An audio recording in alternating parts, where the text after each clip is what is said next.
Why are we paying you this much? That's the first thing Brent said as he barged into my office, waving a spreadsheet like it was a verdict. No greeting, no context, just a smug smile that told me he thought he'd found an easy target to carve up for his cost savings plan. I sat there stunned, listening to a man who barely knew my name tell me I was a burden to eliminate. He had no idea the one clause he never bothered to read would flip everything. If stories like this matter to you, subscribe and tell me in the comments where you're watching from. I was reviewing thermal resonance composite test data when Brent pushed my office door open without knocking, the hinges slamming against the wall like he owned the place.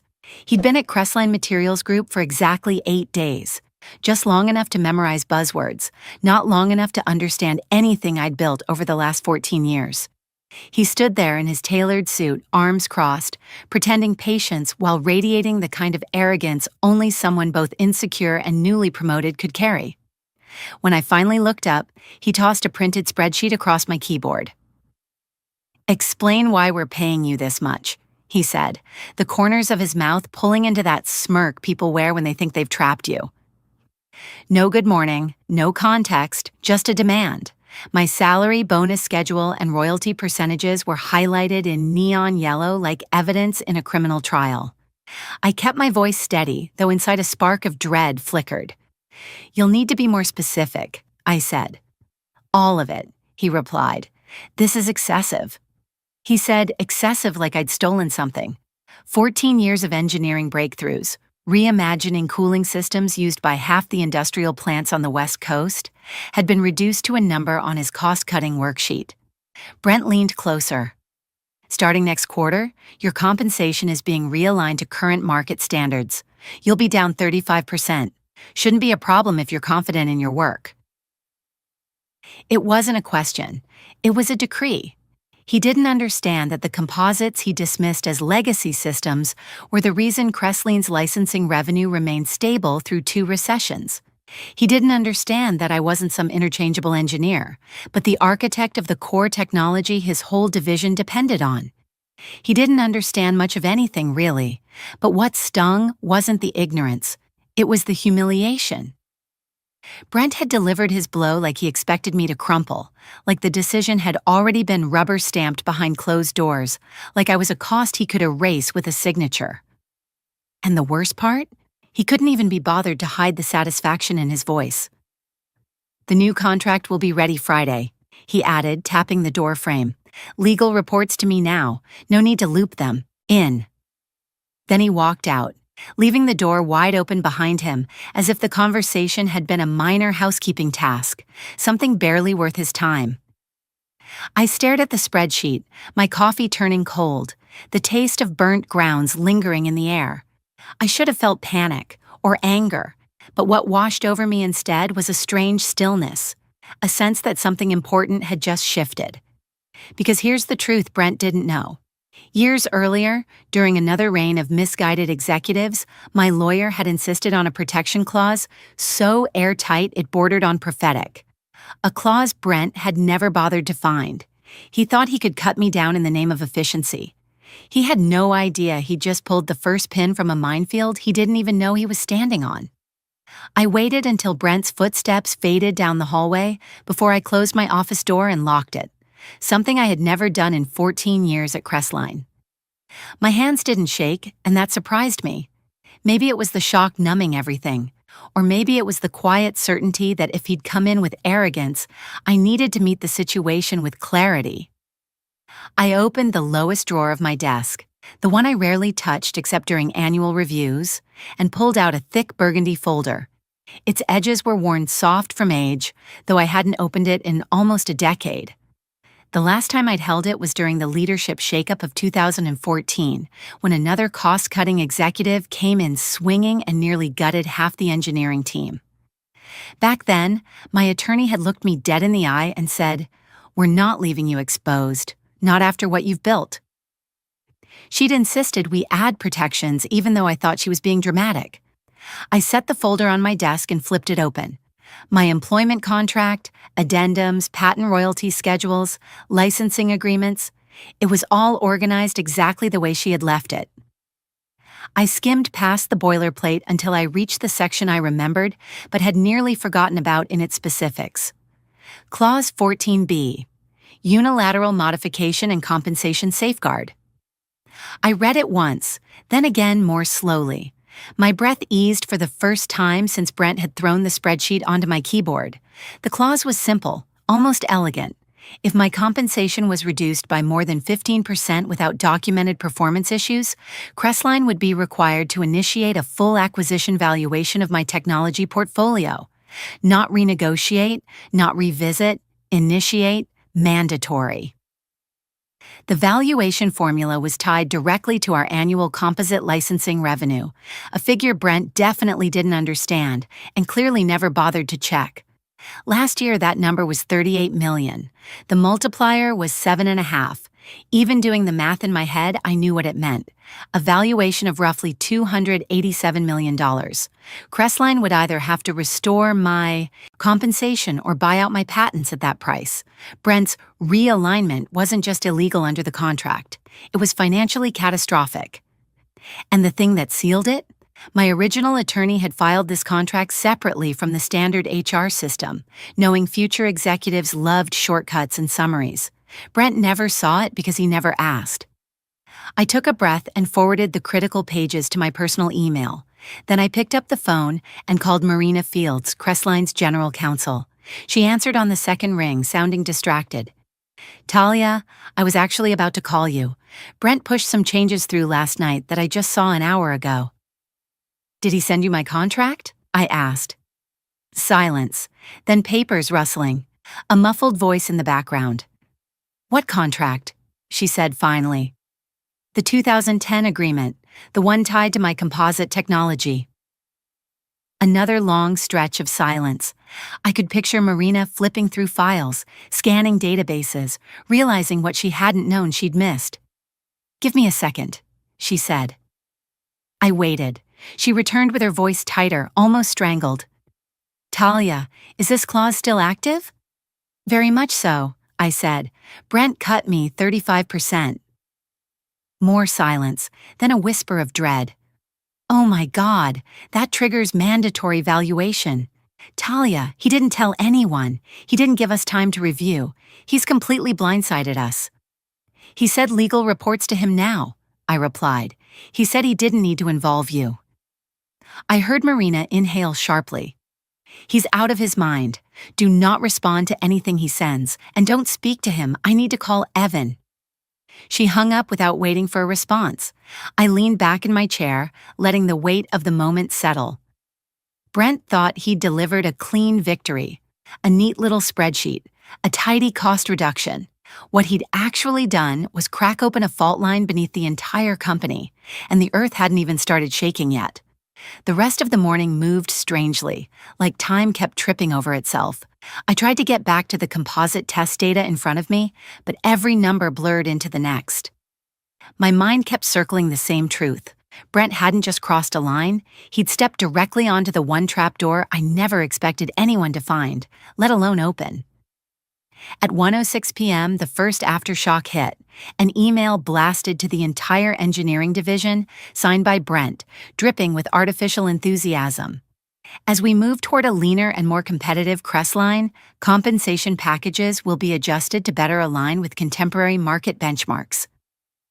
I read it twice. He didn't name me, but I felt the spotlight all the same. Market benchmarks. Compensation alignment. The kind of vague language executives used when they didn't want to admit what they were actually doing. 3 paragraphs in, there it was. Legacy cost. Optimization.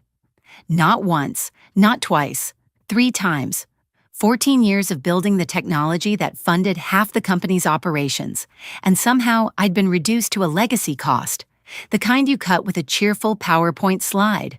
My office suddenly felt too small, the air too warm. I pushed away from my desk and walked to the cafeteria, not because I was hungry, but because I needed distance from that email before I shattered something. Maria was at the register, as she always was during the afternoon rush. She'd worked at Crestline long enough to know everyone's coffee preferences, bad days, good weeks, and who was avoiding who after tense meetings. "Turkey wrap?" she asked automatically. I opened my mouth, but nothing came out. I pointed at something on the menu without looking, and her eyes sharpened. You okay? She asked quietly. You never get that one. Long day, I said. It wasn't a lie, but it wasn't the truth either. She handed me the sandwich, her smile kind but knowing. I walked back to my office, sat down, and stared at the untouched food until my desk phone rang at 3:03. It was Marina. Evan wants to meet tomorrow morning, 8 sharp. Conference room C. Should I bring representation? I asked. That's your call, she said, sounding exhausted. But Talia, this is going to move fast. She hung up, leaving the silence thick in the room. I spent the rest of the afternoon pretending to work, though nothing stuck. My mind kept replaying Brent's voice, the smirk, the arrogance. He truly believed cutting me down made him powerful. At 4:22, my inbox pinged again, a summary of tomorrow's meeting attendees. CEO, General Counsel, 2 members of the financial oversight team, and for reasons that felt almost comedic, Brent. He had no idea why he'd been invited.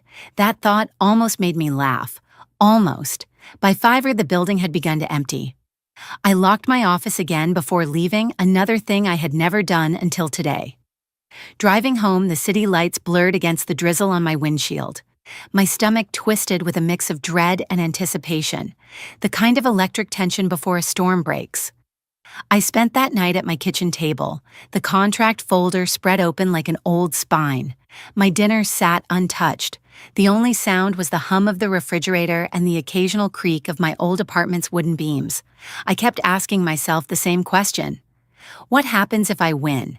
And an even harder one, what happens if I don't? The truth sat heavy in my chest. Tomorrow wouldn't just be a meeting. It would be the beginning of the quake Brent had unknowingly set off. And by morning, someone's career would be unrecognizable. Maybe his, maybe mine, maybe both. By the time I arrived at Crestline the next morning, the air felt different. Tense, charged, like even the building knew something was coming. I walked past employees chatting over coffee, oblivious to the fact that upstairs, their newly minted director of corporate strategy had lit a fuse no one could put out. The elevators opened onto the executive floor, quiet in a way that made my heartbeat feel loud. Conference room C sat at the end of the hallway, its frosted glass glowing with early morning sun. Through it, I could see silhouettes, Marina at the table, Evan standing near the window, 2 finance officers whispering over a laptop, and one figure pacing in nervous circles. Brent. He looked like a man who wanted to appear in control but couldn't quite remember how to fake it. I stepped inside. Every head turned, no one spoke for a moment, and the silence felt deliberate, as if the room itself was deciding how to receive me. Evan nodded. Talia, thank you for coming. His tone was neutral, but I recognized the strain in his voice. This wasn't going to be a routine correction of a managerial overstep. This was crisis containment. He gestured to a seat across from him. I sat. Brent stayed in the corner, arms wrapped tight across his chest like he was bracing for impact. Marina opened a folder. We need to walk through the sequence of events, she said. Talia, tell us exactly what happened yesterday morning. I kept my voice steady. Brent entered my office without notice. He presented a compensation adjustment reflecting a 35% reduction. He stated legal now reported to him and the decision was already approved. A muscle twitched in Evan's jaw. Before he could respond, Brent cut in, his voice too bright. Let's be clear, that adjustment was part of a broader realignment initiative. Nothing personal, just necessary efficiency. The words hung there clumsy and hollow. Marina slid a page across the table toward Evan and the finance officers. Any reduction over 15% triggers Clause 14B in her contract. Mandatory valuation, mandatory negotiation, no exceptions. One of the finance officers, a woman named Caro, tapped her keyboard and turned her laptop toward Evan. Based on last year's composite licensing revenue, she said, that valuation is approximately $287 million. Brent blinked rapidly. That can't be right. That contract isn't in the current HR records. Because you never asked for the original file, Marina said, her voice low and dangerously calm. It's stored separately for legal integrity. This is standard for proprietary technology agreements. We can renegotiate, Brent said quickly. Update the terms, fold it into the modern compensation framework. She can't expect the company to honor a document from over a decade ago. We can, Caro said, and we must. The clause is binding. The other finance officer looked directly at Evan. If we proceed with Brent's adjustment, we owe Talia a buyout. And if we trigger that buyout, we lose control of the core composites that support most of our industrial contracts. Evan exhaled slowly, then turned to Brent. Why didn't you bring this to legal before making changes? Why didn't you follow review protocol? Brent straightened, grasping for authority he no longer held. Because this company has been bleeding unnecessary spending for years, and no one has had the guts to take action. You put me in this role to clean up inefficiencies, and that's what I did. You did it illegally, Marina said, and without understanding the implications. Evan leaned forward. Brent, step outside. I'm director of... Step outside. Brent's lips thinned, but he obeyed, leaving the door half open, as if he expected to be called back in triumph. When it clicked shut behind him, the room felt bigger, quieter. Evan folded his hands. Talia, tell us what you want. The question landed softly but carried weight. I let myself breathe. I want to keep working, I said. I want to finish the composite framework. I want my team protected, but I will not stay under someone who sees me as a cost instead of a creator. Caro nodded. If we restore compensation, Brent's entire restructuring plan collapses. Then you have a choice, I said. Choose the person who built what you're trying to protect, or choose the man who nearly detonated the company because he didn't read a contract. Silence followed, heavy, contemplative. Evan leaned back, the morning light casting long shadows across the table. Give me 24 hours, he said finally. We'll determine our path. I stood, thanked them, and walked out past Brent, who stared at me with a mixture of confusion and fear, because for the first time, he sensed the ground shifting beneath him. And he didn't know yet that the real collapse had already begun. I barely slept that night. Even after the meeting, even after seeing Brent's face go sheet white when he realized he'd activated a clause that could bankrupt the company, my mind refused to slow down. I kept replaying every detail, the unread contract, the arrogance, the moment Evan told him to step outside like a child sent to the hallway, but nothing prepared me for what happened the next morning. At 9:11 a.m., my phone rang with an unfamiliar number. I almost let it go to voicemail, but something in my chest pressed me to answer. This is Talia. Dr. Mercer, a smooth voice replied. My name is Victor Hale from Brightcore Technologies. I've followed your work for years. I hear you might be open to alternative opportunities. I froze. Brightcore was Crestline's most aggressive competitor, cutthroat, well-funded, notorious for trying to poach talent by any means necessary. How did you get this number? I asked. A mutual acquaintance mentioned that your position may soon be negotiable. My stomach tightened. I'm not looking for new opportunities. You might reconsider, Victor said. We would offer executive-level autonomy, full funding for your next-generation composites, and purchase rights for your entire portfolio. Conservatively, you're looking at north of $290 million. He paused as if letting the number settle. A clean exit, total control of your future. I hung up without a goodbye. My hands trembled for the first time since this mess began. I immediately dialed Marina. She answered on the first ring. Tell me everything, she said. I repeated the conversation word for word. There was a long stretch of silence where I could hear her breathing, calculating. Then, Talia, I checked Brent's records last night. Her voice dropped. He has ties to Brightcore. Ties? I repeated. He sits on the advisory board of a venture fund that holds significant Brightcore stock, she said. If Brightcore acquires your patents, their valuation spikes. That fund spikes. Brent's options spike. My throat tightened. So this wasn't about efficiency. No, Marina said. He was trying to force you out so Brightcore could swoop in. The email blast, the rushed reduction, cutting legal out. It wasn't incompetence. It was intent. I gripped the edge of my desk. That's sabotage. That's corporate misconduct, she said, and potentially fraud. Within an hour, an emergency board meeting was called. I wasn't invited, but Marina texted updates in real time. At 12:14 p.m., they're reviewing his phone records. At 12:51, there are 6 calls between Brent and Victor yesterday. At 1:23, emails uncovered, discussions about your valuation. Brent told him to move fast before she activates the clause. I stared at those words until they blurred. He had been trying to weaponize my own invention against me, betting that I'd panic and walk away before the board realized what he'd done. At 2:40, another text. Board furious. Some want him fired immediately. At 3:06, Evan pushing removal for cause. At 3:58, they're voting. Then, at 4:12, unanimous. Brent is being terminated. I let out a breath so deep my ribs ached. Not triumph, just release.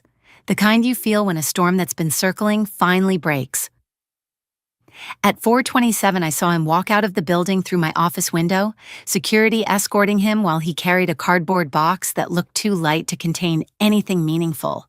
For a moment, I wondered if he even understood the magnitude of what he'd done. Doubtful. People like Brent always assumed the fallout would land on someone else. But he'd run out of someone else's. My computer pinged again. This time, it was an email from Evan. Talia, please come in tomorrow morning. We need to finalize next steps. Next steps. The words felt heavy. I had defeated the man who tried to dismantle me, but winning the war was something different. And tomorrow, I would decide whether I stayed to rebuild or walked away with everything I had ever created.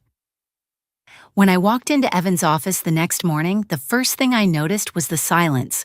Not tension, not chaos, silence. The kind that follows a disaster after everyone finally stops running. Papers were neatly stacked on his desk, but he didn't bother pretending to work. He was waiting. Talia, he said, standing up as I entered, please sit. I did. The chair felt colder than usual.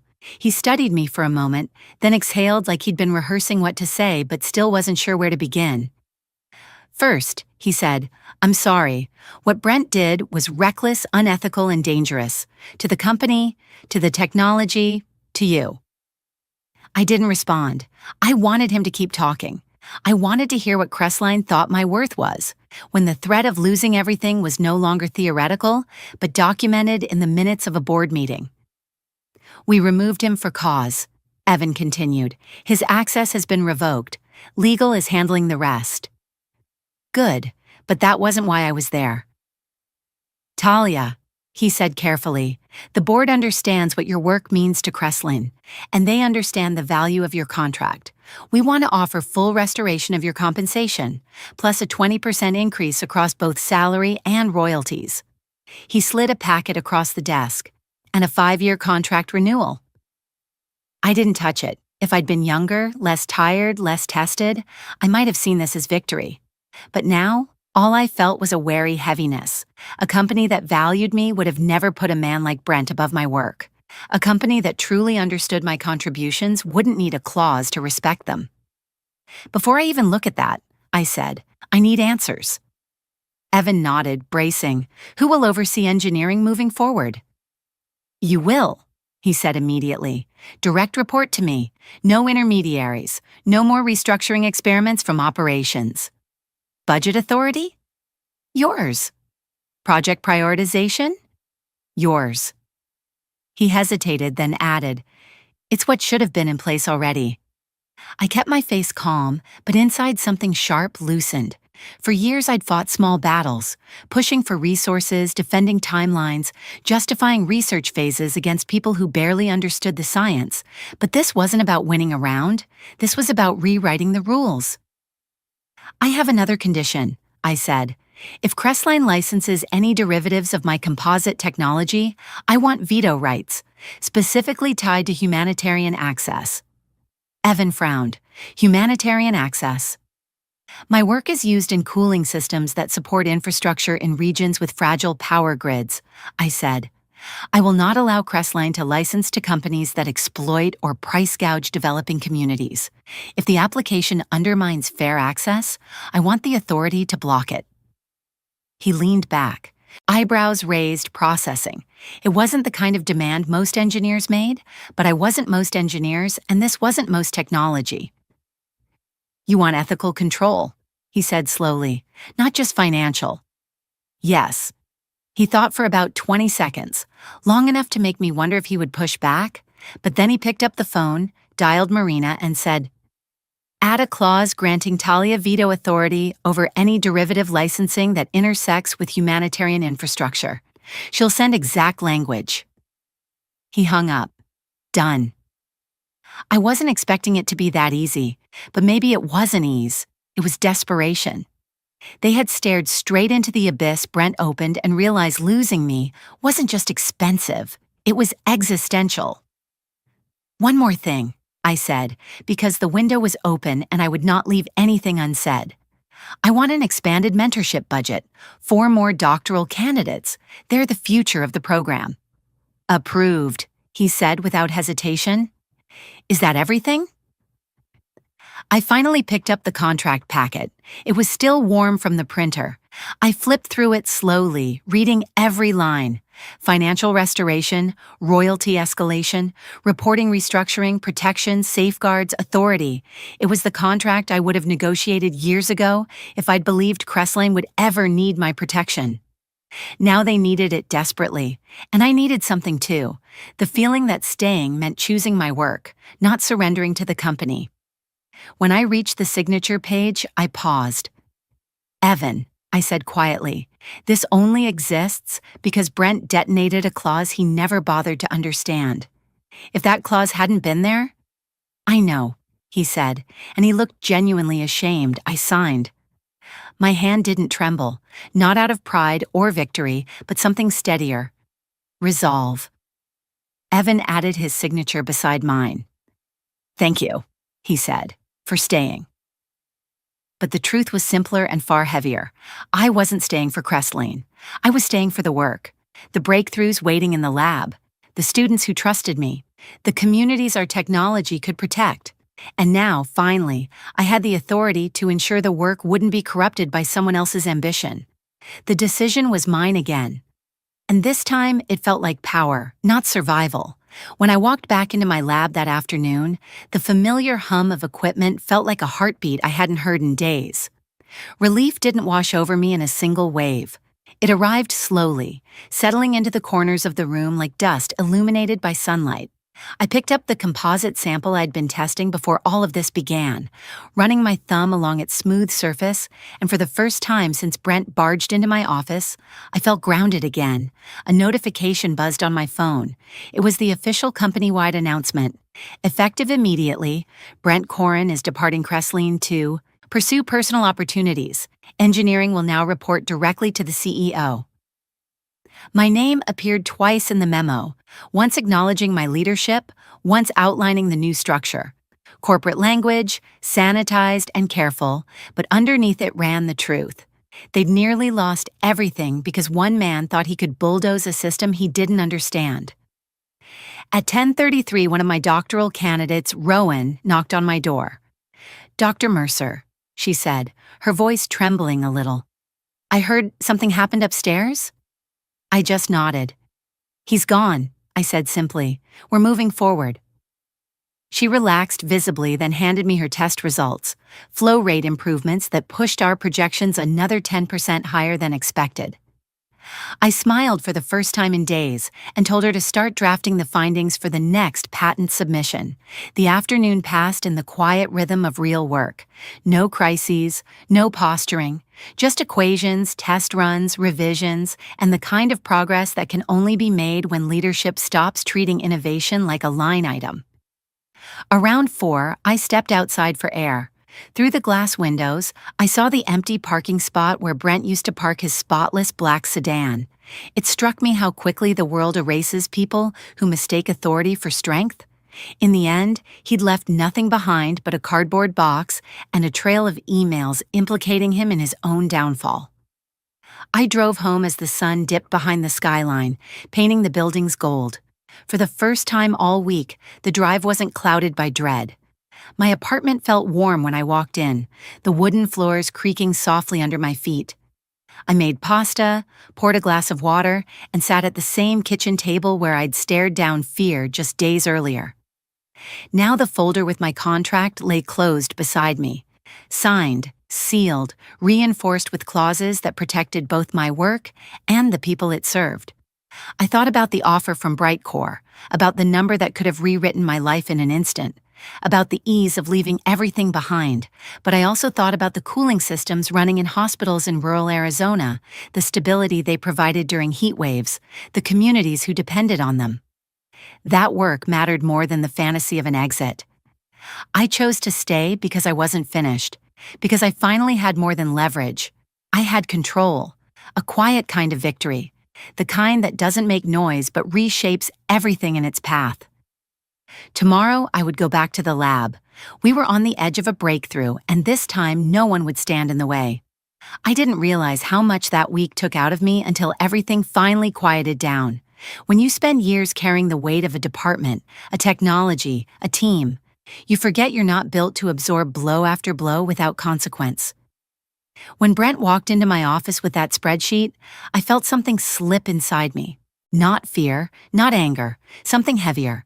The slow realization that the place I'd given 14 years of my life could treat me like a line item. That kind of shock doesn't fade quickly. It sits in your chest, it takes your sleep. It makes you question every sacrifice you ever justified as worth it. And yet, somewhere between digging out my old contract and facing a boardroom full of executives, I remembered something I hadn't felt in years.